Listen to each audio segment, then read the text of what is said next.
I'm Steven. And I'm Spencer. Welcome to Ragnarokast, your podcast for all things marketing and MarTech. Hello, everyone. We're the co-CEOs of Ragnarok. Hello. Hey.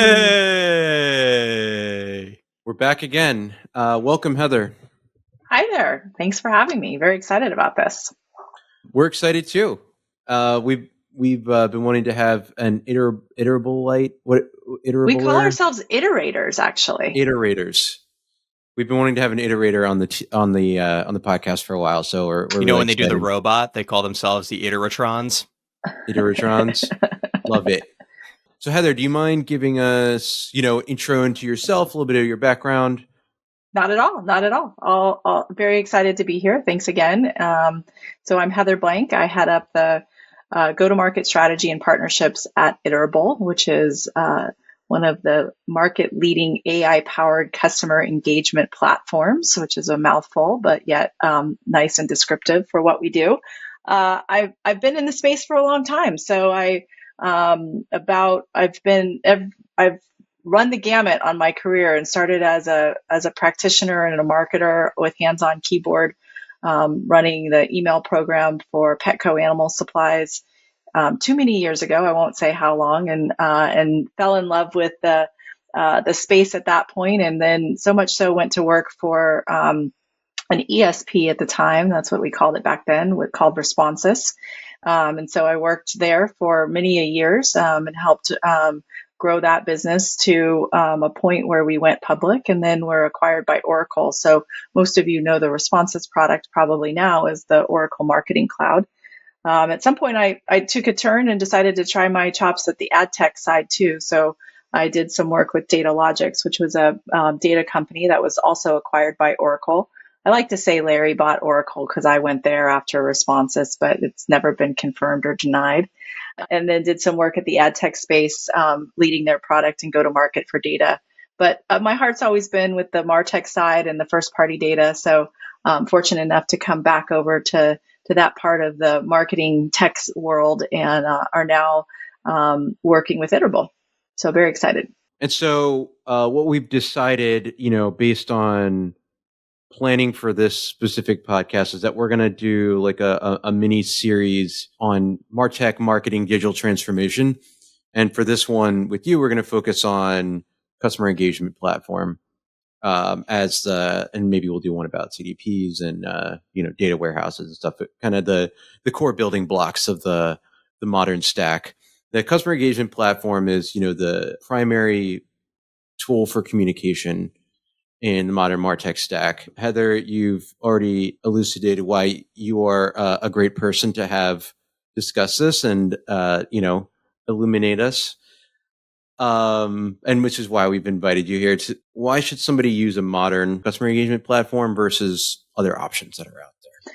Yeah, I mean, I think, I have been watching this evolution for a long time. And I think what not only like my personal, of course, my personal perception of the market, but what we see from our customers and whatnot too, is there is a modernization going on with the stack. And I think what we see is it's caused by a couple of things, right? So the first thing is there's a lot of disparate different places for brands to store and collect data at this point. They have data warehouses, they have CDPs, they have product information, like all the things, right? And we, as an industry overall, have built all kinds of great tools for collecting and storing data. So that puts a lot at the hands of the marketer, which is amazing. And then on the other side, we've also developed a lot of capabilities around how to deliver those communications, not just in email anymore, but broadening it across all kinds of different touch points, SMS, in-app, web, social, all the things, right? Where we see at Iterable and where I personally see in our customers and talking to them is that whole evolution of all of those different capabilities has created what we call the activation gap. And the activation gap is a place that where there's no really good tool to consolidate data from all your different places and then also deliver to all the different channels in one centralized place, right? So if you think about where do you go to decide who gets a message, what that message says, and what channel do you deploy that message. That's the activation gap, right?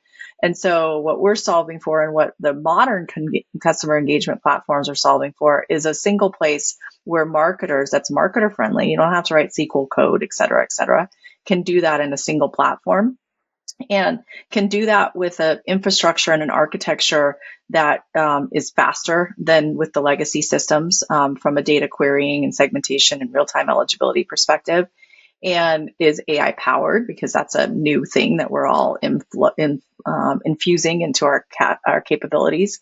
And then is also flexible so that it can integrate with both sides of that activation gap, bringing data in and then deploying data across different channels. And so that's what we see as the modern, stack overall, and like where we're going over time. And Stephen, where do you see, based on like some of these, I'm gonna say quote unquote enterprise, but really it's legacy platforms. Where do you see the difference, and why is it? It's not always that new is better, but in this case, new is better. I liken it to, and I think a lot of what Heather said is spot on, right? I liken it to like a car before, in cars back in, I think before 1997 didn't used to have what you call anti-lock brakes. So when you hit the brakes in the car, if you were skidding on water or trying to drive over snow, right, you would just kind of slide and then, hope to whoever, that you believe in that you didn't crash. And then they sort of changed that model to like a grip and release. So when you hard brake, you realize that like your car rumbles a little bit, and that's intentional because it's not like holding the brakes really hard. I unfortunately had a car, Spencer, of course, the story that I drove that was from 1985. And I skidded on some wet leaves that got stuck in the tread of my tire, which probably should have been, replaced maybe several months before I got into this accident. But I slammed on the brakes, which was the right thing to do, coming around a corner, and to like basically stop for a light. And boy, did I not stop. I just skid and kept skidding and kept skidding and kept skidding. So I had to, turn the wheel and crash myself into the curb, which seared the tire off the axle. But, thank God I didn't hit anybody or get hurt.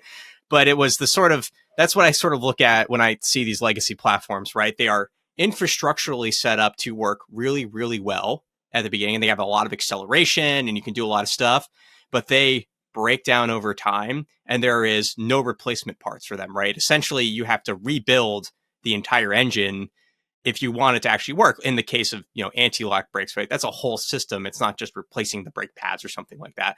And that's kind of what these platforms have. And that's their mentality, right? Is they find a gap and they buy another product, or they build a solution and try to integrate it into the existing structure because that's cheaper, faster, easier for them to quote unquote modernize, but it's still underneath. It's like putting a fresh coat of paint on an old car, right? It's still an old engine. It's still not going to operate smoothly. I think in this case, when we talk about new is better, we're almost comparing like a Tesla to a Ford Pinto, like like you can make a Ford Pinto look like a Tesla, but it's still not a Tesla underneath, right? I think that's that's the overarching theme here, right? Is such a good analogy. I mean, and I was building those, those Ford Pintos back in the day, and that was revolutionary back in, 15, 20 years ago.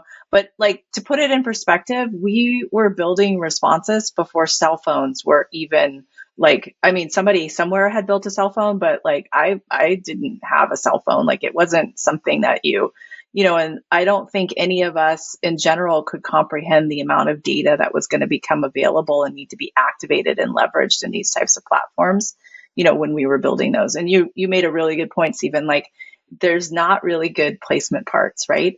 And the pain that our customers have, when they're on these legacy systems, it equates to, waking up early. I'm sure there are people listening to this podcast today of practitioners that are hands-on keyboard, and you're waking up super early in the morning to let your queries run so that your message will compose, and get in the inbox by the time that you need it. Like, this is real problems that these legacy systems are creating as far as just like quality of life for marketers these days. Like let's make their jobs and their days better on a more modern data infrastructure.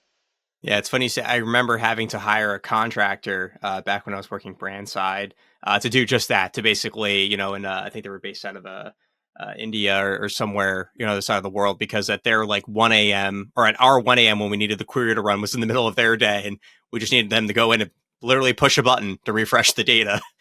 What a nightmare! Yeah, I'm sure there's plenty of people listening who like that can fully relate to that for sure. For sure. Oh yeah. And, I did want to talk about, I guess, some of the other channels. But before we get into that, like, is there anything other than additional channels, that some of these older tools may not have that a modern engagement platform does? From our perspective, and I'm sure you guys have a good perspective too, based off who you work with, but the other big thing is we do see like consolidation being a big thing, right? We'll talk about probably channels in a minute. We can talk all day long about that, but also the tech channel and just the efficiencies on the data, right? So when you have these more modern customer engagement platform like ours that can, store a lot of data relatively cost effectively, certainly more than they can on the legacy systems, you can start to streamline your overall stack and remove like duplicative storage of data, right? So you don't have to store your data, in multiple places, which then creates not only efficiencies on cost, but efficiencies around data latency, and then just privacy concerns, all the things, right? And so centralizing the data is another big key thing of like closing that activation gap overall. It's just a lot of efficiencies there. Which just then makes it more readily available for things that I said earlier, real-time efficiency, all the things when you want to start to compose and target people with your communications. Yeah, I was even going to add on that some of these legacy providers, they technically are multi-channel, quote unquote, but what they really are is there are other tools embedded or indirectly connected to the platform where you might be logging into a separate UI in order to activate it, or doing any number of other activities to kind of actually go in and deploy those messages, which, it doesn't really, to your point, like it's so inefficient and impossible to actually get the leverage out of, having it all within one platform, not just from a data perspective, but even just from like a person logging into the platform and actually using it perspective, which, adds quite a bit to headcount and inefficiencies there. Yes. I mean, it's such a good point. The number one reason that we hear from our customers of why they move off of legacy and come to us is time savings, right? Like we have a recent customer example of a large publishing customer, hundreds of different titles, different newsletters sending out. You can imagine the scale of personalization they need to do, right? And they were struggling with just having enough human hours in the day to be able to run the queries, build the content, and target at the personalization level that they wanted to. And so when they moved off the legacy system and came on to Iterable, they just recently spoke at our like employee kickoff meeting, and they came and did a case study for us there for our like 700 iterators. And they talked about how the big win that they had was in moving, onto our modern platform. They were able to reduce their production team by 1 FTE, like redeploy that resource somewhere else.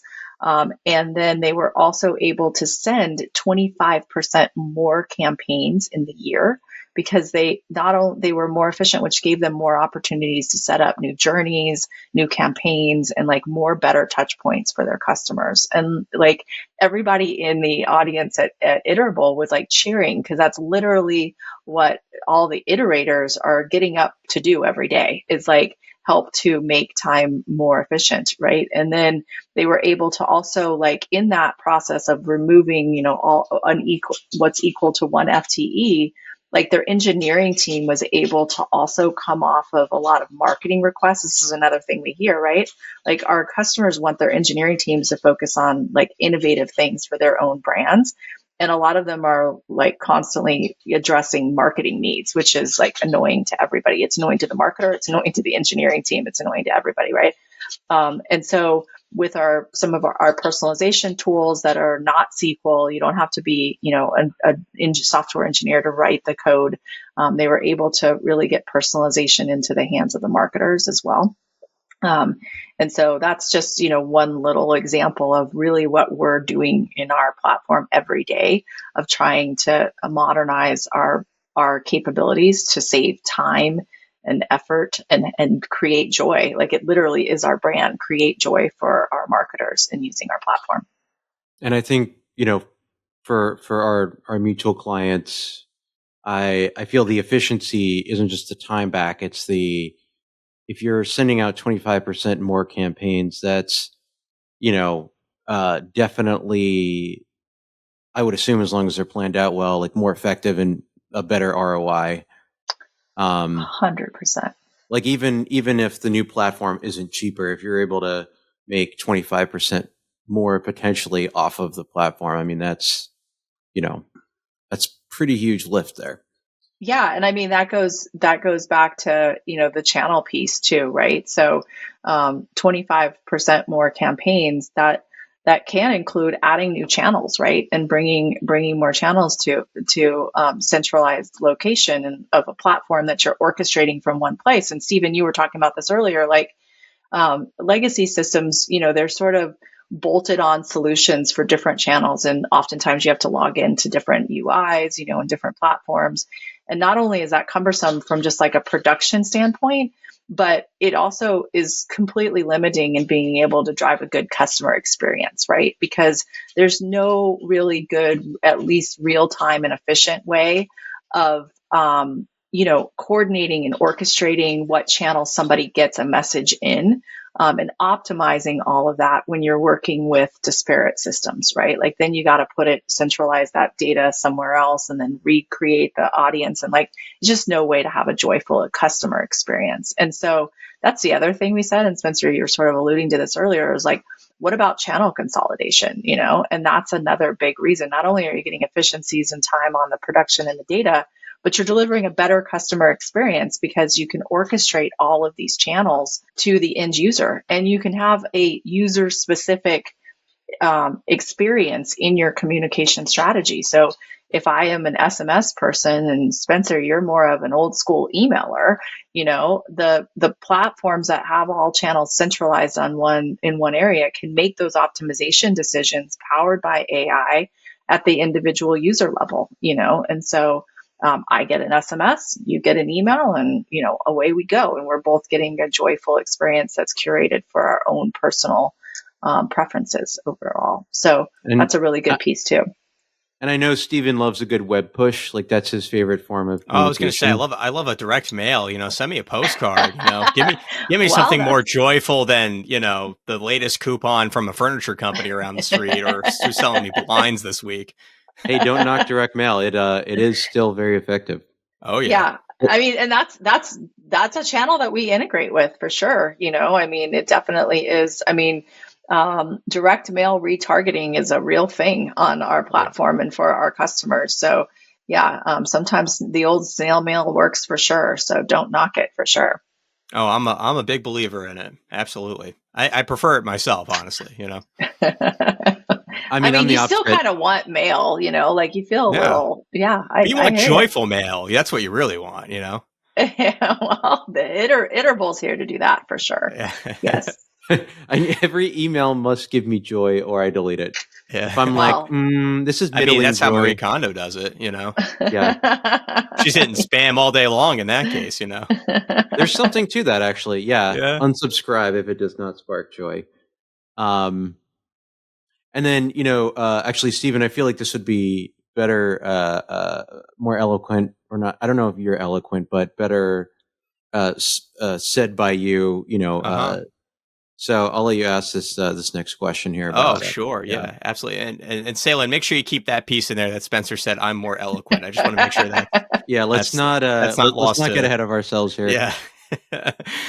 So, Heather, we talk a lot about different channels and, everything kind of comes back to, especially when we talk about digital marketing, everything really comes back to email at the end of the day, right? Like email is the workhorse. It's been the staple of digital channel communications for several years now. And yet, like direct mail, it is a pretty old system, right? Like it's all the attempts to evolve over the last 10 years or decade or so that I've seen, like things like AMP for Gmail that basically never took off.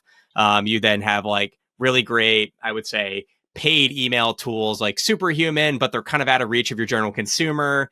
There's not really like a great email is just kind of meh at the end of the day in terms of like the opportunity you have to do interesting things with it, right? You have to really stretch your creative limits, and there's plenty of marketers out there have demonstrated that. We have brands like Really Good Emails out there, which you guys have a lot of content in there, that they're like people are doing some really fantastic things. But man, are you like racking your brain to like you're working in like working in a box and trying to like make a really interesting experience as opposed to having a whole house to work with, so we talk about multi-channel.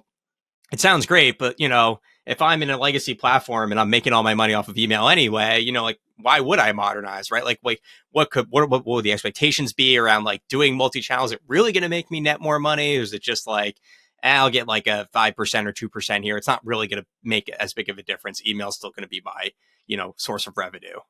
Yeah, I mean, I think it is funny, Stephen, because I feel like, email has been projected to die every year for like the last 15 years, right? Yeah. Like everybody comes out but you look at, the analyst community as an example with like Forrester and whatnot, and, they're still doing email waves alongside the multi-channel waves. So you're right. Email is the workhorse. I think 100% of our customers send more than one channel. And about 60% of our customers, that combination, which is the most popular combination, is email plus SMS.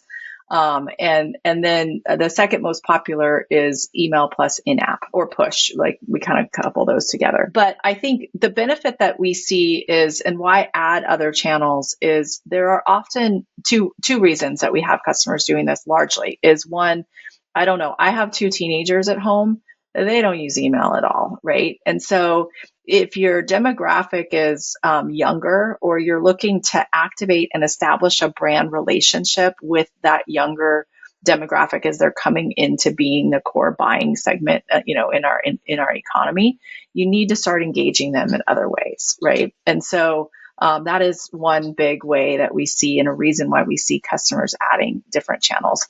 And then the other is, there are certain conversations that people want more real time or more efficiently, right? They don't want, and SMS is good for that, right? Like consumers, and just think about your own personal customer experience, right? Like sometimes if you are showing signs of being in market and ready to buy something, an SMS, that directly delivers that joyful moment of personalization, or of a promotion code, or of a confirmation of your order or your flight or whatever it is. There are reasons why people, want to have that second touch point in a more real time or easily viewable channel. And so that's where we see a lot of, like all of our customers, 100% of our customers send email on our platform. But the addition of that other channel does oftentimes amplify the results. We have a large fitness apparel customer that we work with, and they recently shared a great case study with us with our internal teams on adding SMS. They tested it during their last Valentine's promotion, and they added SMS plus email, and that 2-channel combo drove over a 2x increase in lifetime value for customers that got the double combo versus customers that just got a single combo. And I would imagine a lot of your listeners and your marketers out there see that too. That's not unusual across all of our customers for sure. So I think, and then playing into the preference part and being able to optimize for different types of messages and different preferences, a different channel plus email just always exponentially drives ROI. And we've actually had clients, like newer, clients that are startups, where they don't know exactly how their audience is going to best engage with them yet. And so what's one cool thing that you can do in Iterable is actually to test out, like, it's the same content, but one's SMS and one's, rich push versus an in-app message versus an email. And what we usually find is, like, if it's a product that expands generations, you'll see those generational differences. And then other times it's just the nature of the product might be more that people are reacting more in the app than they would in emails. I think for me, that's like one really big thing for like a newer brand, or if they're just trying out new channels and then they don't want to go all in yet, they can actually use the same content and test it side by side.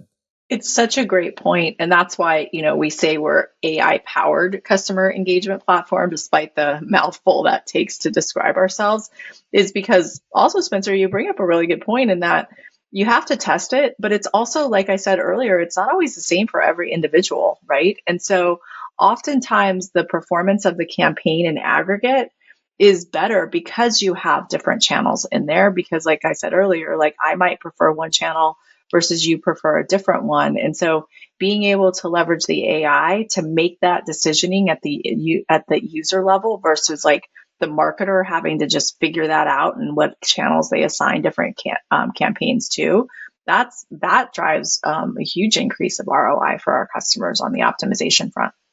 Yeah, and actually, it was funny when we were talking about like the SMS channel, because again, like you think about a channel that, I mean, we're talking real old, like we've got 160 characters, it's not like from a marketing platform we can set this as an iMessage, we can't necessarily tap into some of the things that Apple has or Google has in terms of their like messaging capabilities, where like an Apple talking to a Google or Google talking to an Apple phone, where everything's still sent as a basic SMS. Yet I think, in some of our joint customers, and especially in some of the joint customers that I use personally, they're sending experiences right now where, you might get an appointment reminder, your annual appointment reminder through an SMS, for example, right? Which to me is the best thing ever. Cause like, Right. I'm definitely going to gloss over that email if I get it.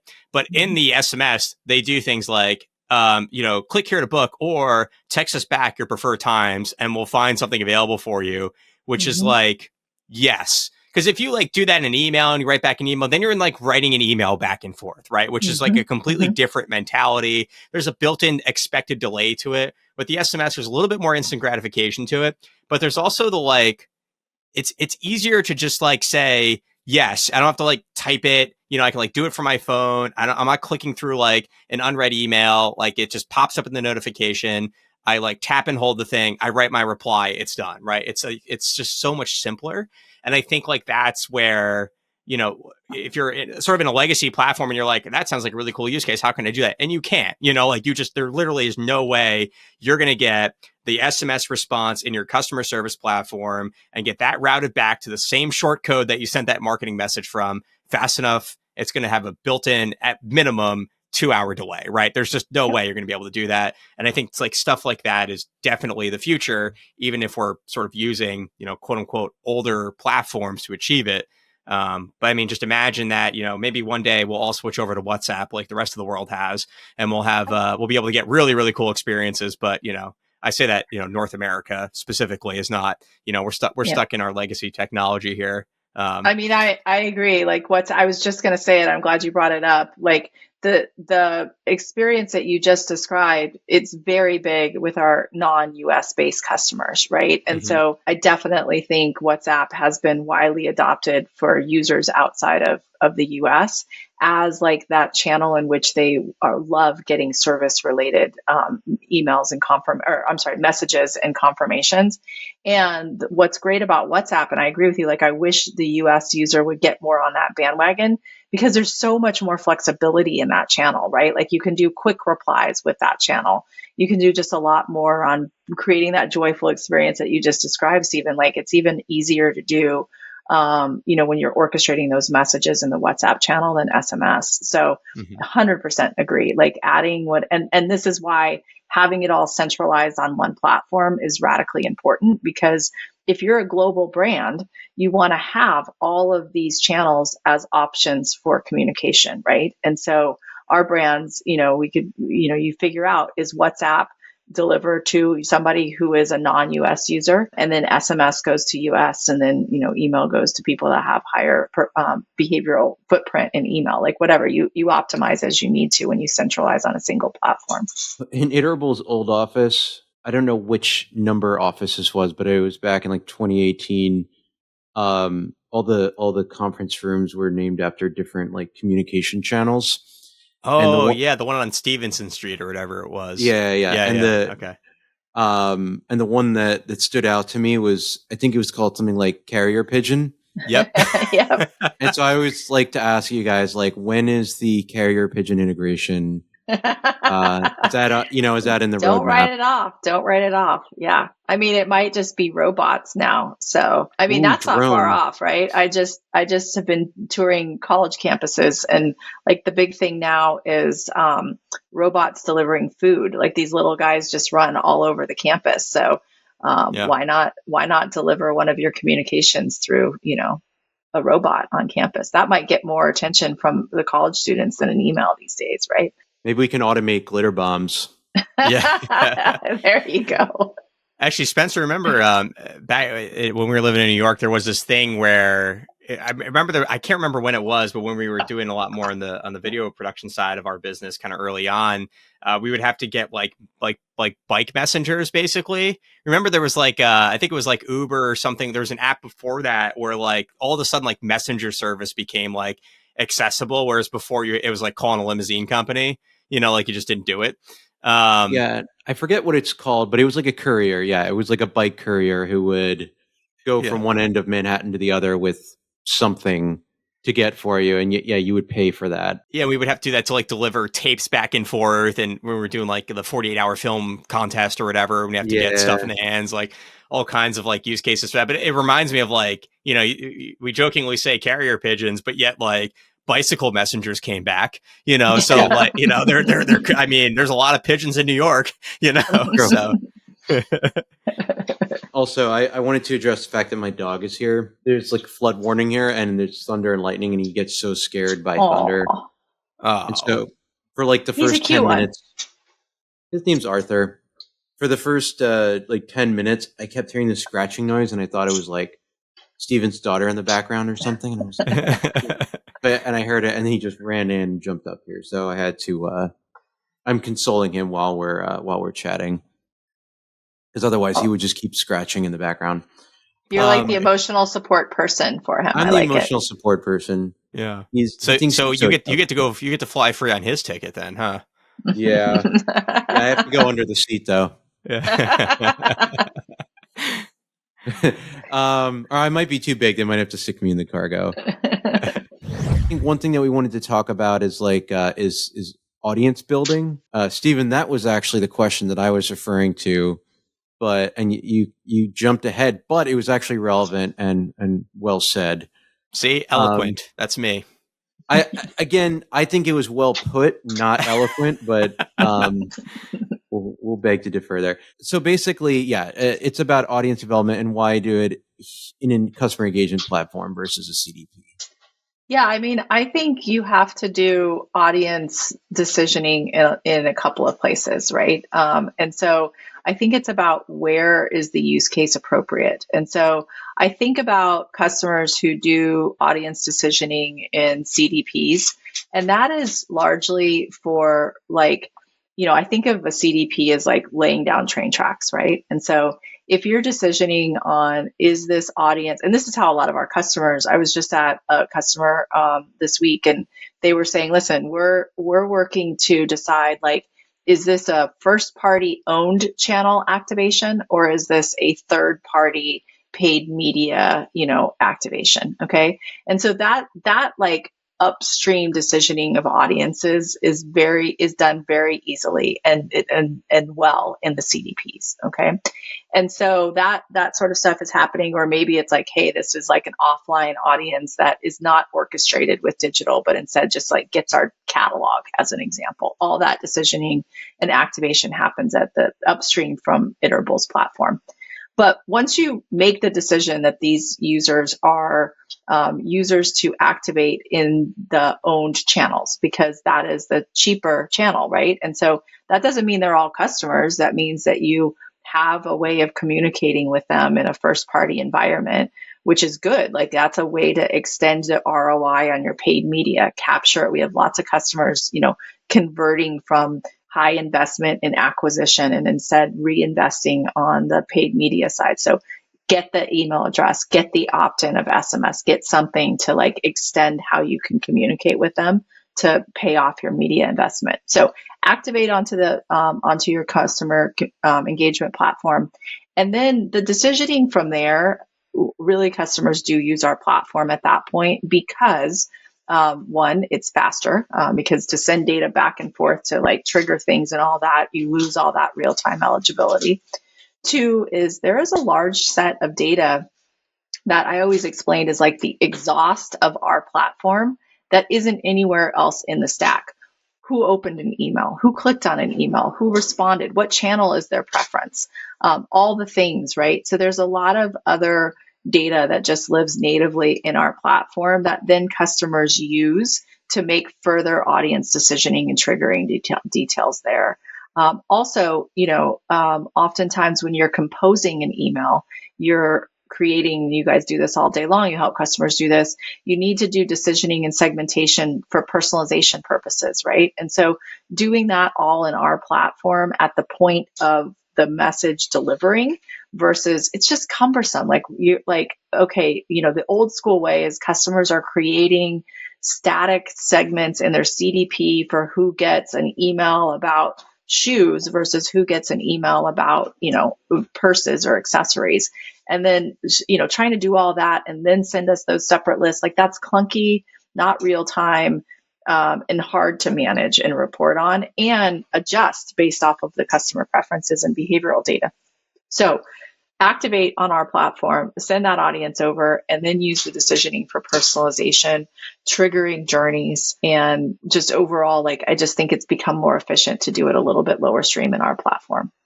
So it sounds like where you're drawing the line is it's the central point for all the owned channels. Correct. That is an eloquent way of saying that, Spencer. So okay. Yes. Wow. Somewhat. Look at this eloquent guy over here. Mm-hmm. Buttering me up over here.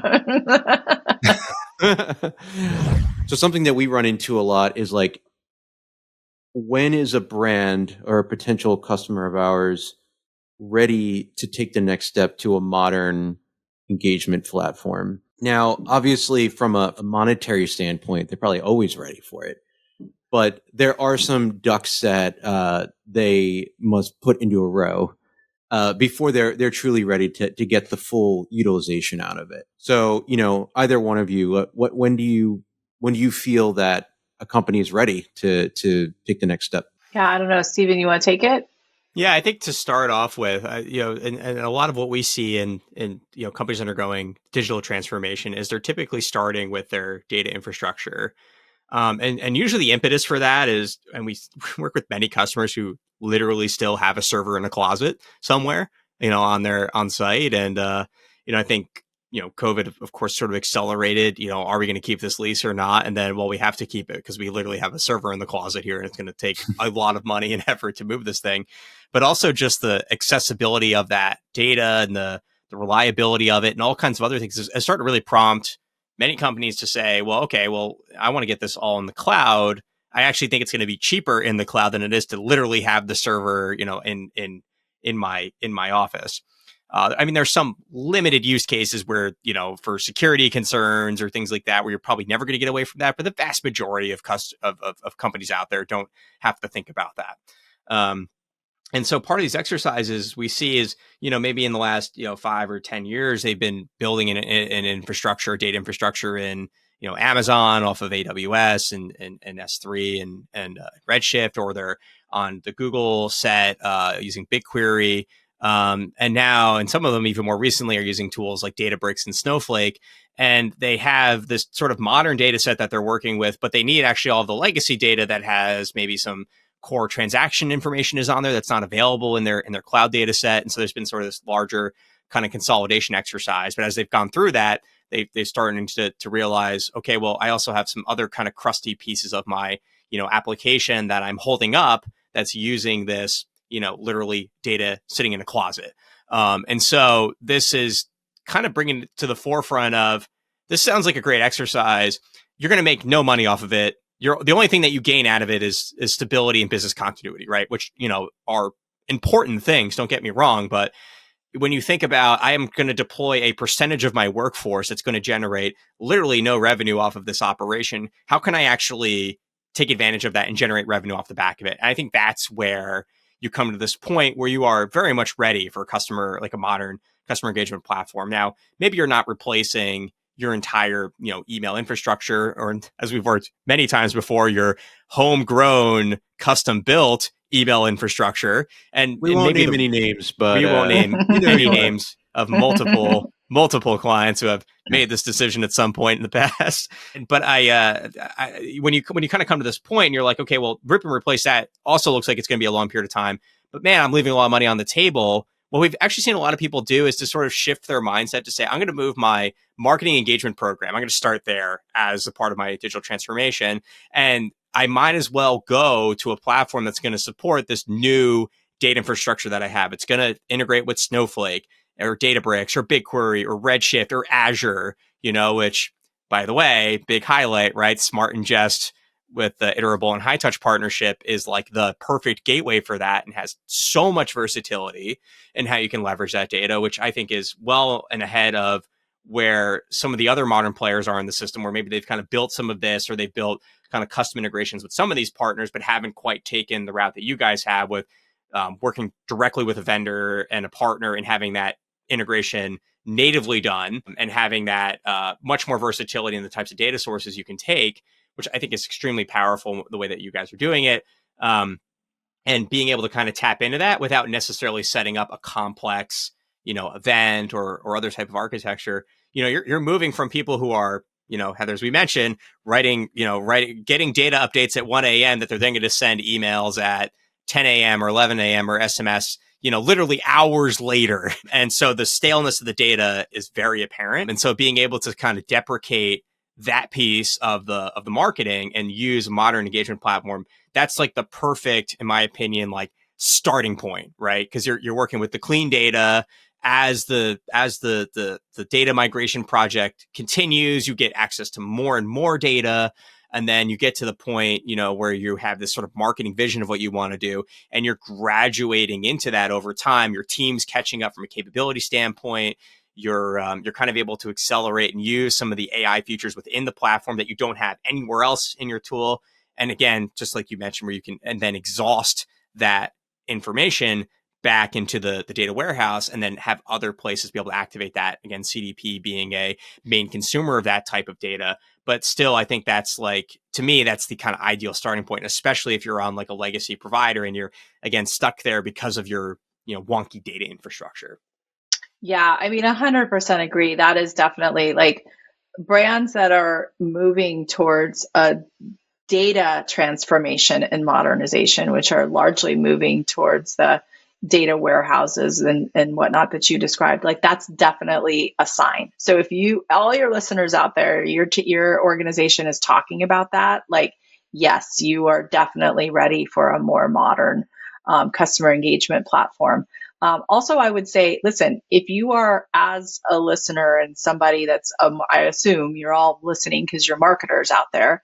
If you or your team are struggling with taking forever to run queries, long production timelines, can't activate data that you want to because you can't get your engineering resources, want to integrate AI more. Like I haven't even talked about, our new Journey Assist program or product that it's a natural language prompt for building journeys, right? So, hey, everybody out there tired of like dragging tiles into a canvas and setting all that up? Well, now you can just type that into natural language prompt on Iterable and it generates it all for you. So time saving, all that. That is your sign that you're ready to migrate to a more modern platform. And I want to be clear, like, we're not just for those like enterprise legacy replacements. The other sort of thing that you should be thinking about, and the other reason people come to Iterable is they've matured out of their existing system. So we have a lot of customers that start on, more of the product-led offerings, put their credit card in and have started and working through that. But those programs have been successful for them. Their businesses have grown and they're looking for something with more scale, more functionality, being able to, bring more AI into it, more enterprise ready. that is another big sign of a modernization for an engagement platform as well. Is like you're sort of maturing out of your existing solution, and it's time to sort of talk to a team that has a product that's a little bit more sophisticated and can support more sophisticated use cases across multiple channels. Off of that, there are also going to be brands that come to you that are not at the ideal state. Mm-hmm. You and Steven just laid out what would be great to have to be the ideal customer, but when the situation is really messy, the data is messy, but you still want to help this brand. Yeah, I mean, we do this with you guys a lot too on our, our co-implemented partners, but and you all know this as well, is like there are plenty. Actually, I would probably guess a majority. I don't know the exact number, but a majority of our customers actually use us for their CRM system. Like we are their central place of where they store their data. So I think it's important to call out, like we are talking about sort of the modernization in context of people who are on legacy systems, but a large percentage of our customers, even our enterprise level customers, store their data in our platform, and that is where their data lives and stores, and that is their first party data. So Spencer, to your question, like I think that's the starting point, right? And like we do this a lot with customers, is we help them scope out what their data strategies are, we help them source out, and we lay out we do like a blueprint, a tech blueprint workshop here at Iterable, and we're like, okay, what's your stack look like? How does this work? And for many that don't have an investment or aren't ready to go to a data warehouse or a large CDP, we are their central place of storing the data, and that works just fine. There's something we did early on that I want to revisit early on in the podcast, which is I like to just come up with a random prompt in ChatGPT and show the results. Here it is. Has nothing to do with anything. It's just fun, so we can Not the DALL-E though. Are we doing DALL-E? We're gonna do well. They're all in one now because we have the we deign to pay for the paid version. So right on. Heather, if you want to do the honors, give me a prompt and let's challenge it. Let's really okay. Well, here is how I'm such a nerd on AI that this is how I like to spend my time, and I haven't done one in a while, so I'll give you a prompt for Zoom backgrounds. I like to have ChatGPT create Zoom backgrounds for me. So give it a prompt, and let's say we're in summer. So let's give it a prompt that create a Zoom background in a modern beach house. And I like a mid-century modern aesthetic with natural color and minimal furniture.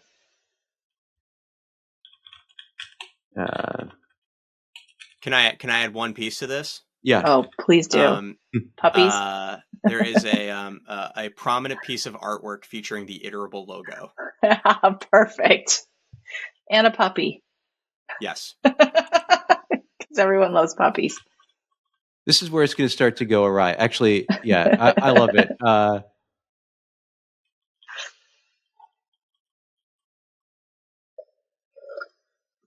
While you're typing, I will share that I'm a big pickleball player, and we have quarterly pickleball tournaments where we create swag for our teams, and I use ChatGPT often for my t-shirts and swag. Oh, look at that! Wow, that's pretty good. Wow. That's that actually puppy pretty is good. Cute and matches the decor, no less. So that is amazing. Wow. And that Iterable logo is not your logo, but it looks cool. But I can Photoshop our real logo on there, so that's all good. Look at those hand-drawn lines. Yeah. I mean, I'm going to download this. They spelled it correctly, so that's good. That's a plus. Yeah. I got to say, ChatGPT doesn't always get the letters right on words, I found. That's true. This doesn't feel like minimal furniture, though. I mean, it feels minimalist, but it doesn't feel like minimal. I mean, you got that chair over the gap there, or the chair on the left-hand side there. Yeah. I agree. And a dinosaur rampaging in the background.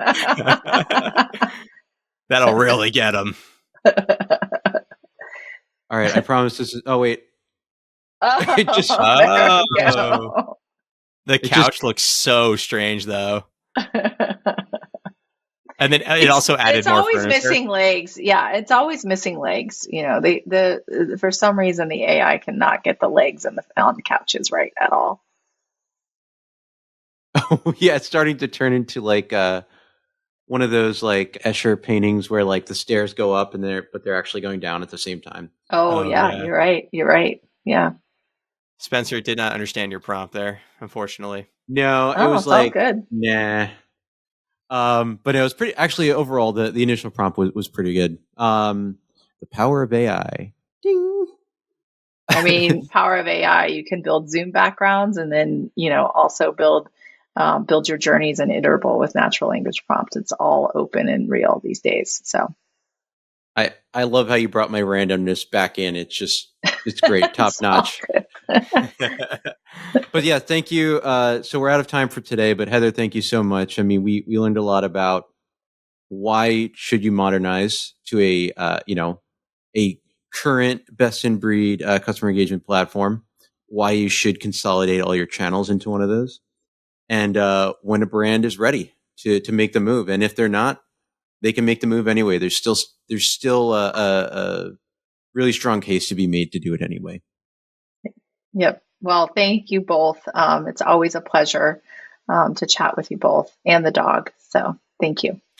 And don't forget to subscribe to the Ragnarokast and share it with your friends and family. And also follow Iterable as well on or log into or go to iterable.com. iterable.com. Yeah, follow them on their website. You have the voice, Stephen. Like, that's impressive right there. That's good. That's my made up voice for podcasting. We in the early days, Stephen and I would do this joke where Stephen would do his